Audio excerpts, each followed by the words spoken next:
Sai Kongro.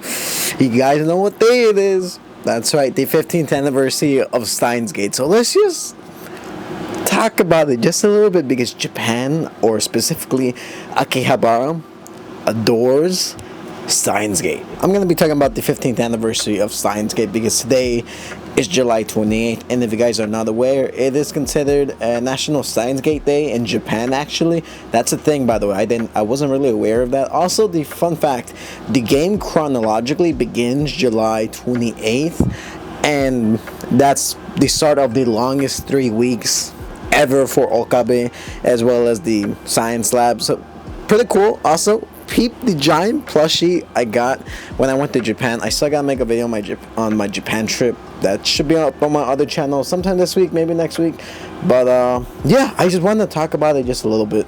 Before I begin this video fully, I just want to show you guys my pickup, like my entire pickup haul I got from Japan when I went specifically to Akihabara, as well as in general Tokyo. So here it is. I got a bunch of cool stuff. Like I got some shirts, I got some like posters, and actually I ended up getting this really cool poster from Anime Expo. I don't remember the artist exactly, but if you guys know who the artist is, please comment down below because I would love to give them a shout out. I love their work. It's such a cool print. But I think my favorite thing I got was this giant Kurisu plushie, and this definitely cost me an arm and a leg. I think it was about 20,000 yen if I remember, and if I translate that, that's like $100, maybe like 150. I've never seen this thing in the States, so I figured, okay, I'm gonna get this, and it was probably the best purchase I got. Also, the video, I got some cool shirts, specifically this shirt I'm wearing right now. I think it's probably one of my favorite shirts I have like in my collection. But yeah, in general, Steins Gate to me is one of those series that's very interesting due to the fact that it's had such a particular like impact specifically on geek culture in Akihabara.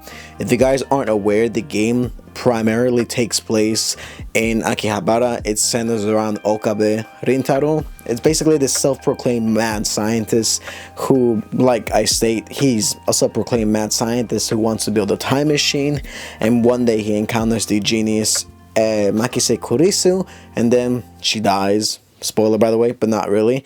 And that's when everything starts to happen. And today is July 28th, which marks the longest summer in the game's events, because the entirety of the events take place within a 3-week time span.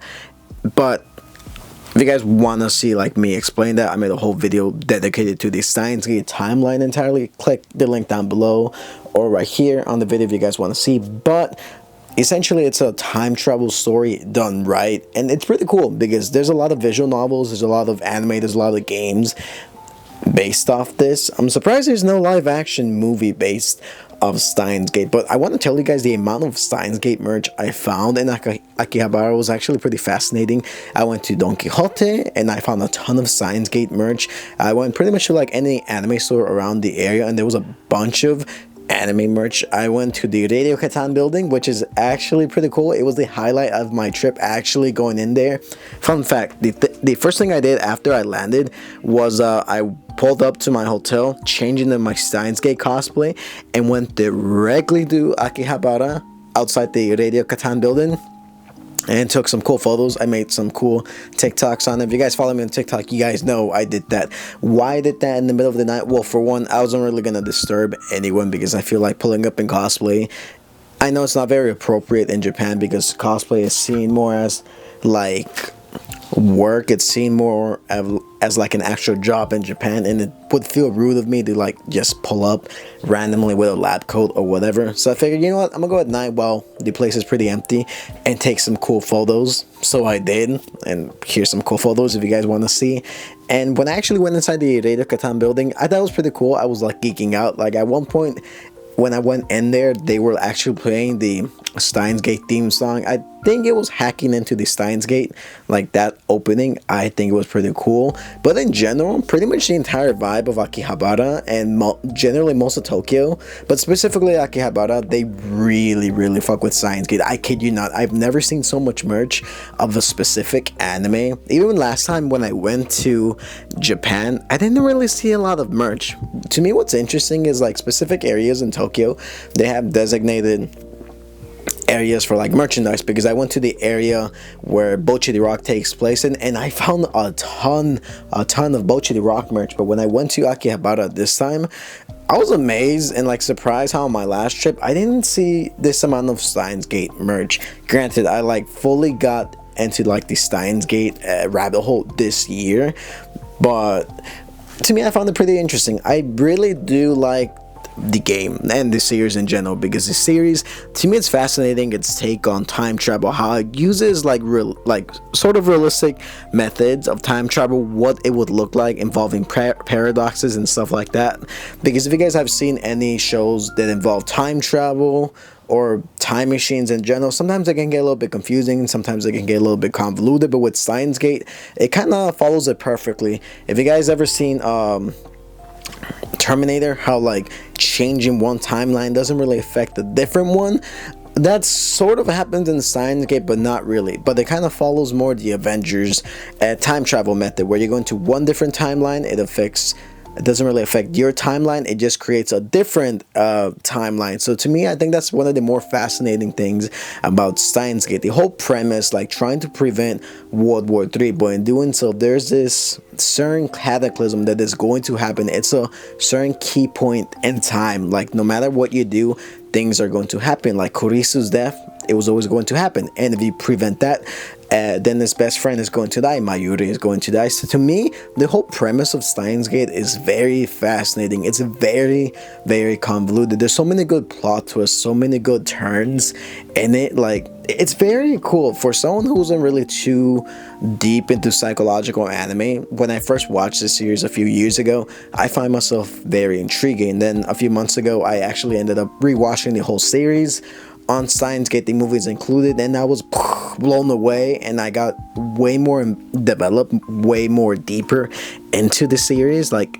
it was really fascinating. So like, if you guys are ever interested, like if you guys are not a fan of science fiction, this is a series I highly recommend, and it's a series that most people will agree is one of the greatest anime of all time. To me, Code Geass is like one of the best anime of all time, if not the greatest. Steins Gate to me is like top 3, top 5 anime of all time, in my personal opinion. Overall, I think it's a really great series. I think it's amazing how Steins Gate has had such a huge impact on the area of Akihabara, because like, given it like came out a few years ago, came out like 15 years ago, it's amazing how much of an impact a series can have on like a group of people, because I know a lot of people can relate to Okabe, his struggles. A lot of people can relate to a genius like Makise. I know how people can relate to Daru, or even how some people can relate to Mayuri. It is really cool.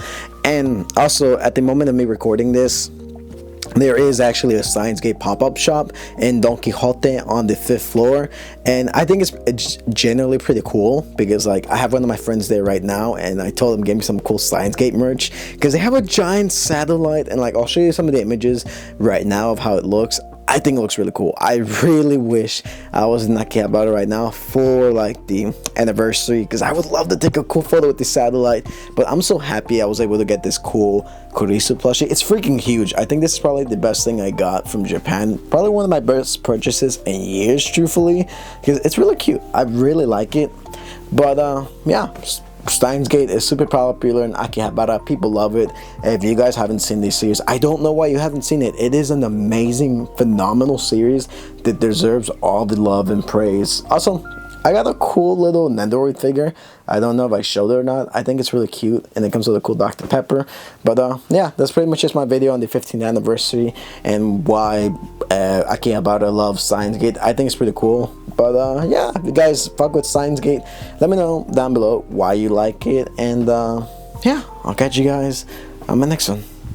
Peace. Also remember, El Sai. Come girl. Congro. How does he say Congro? Okay, L. It's like Congro. I don't know how to say it.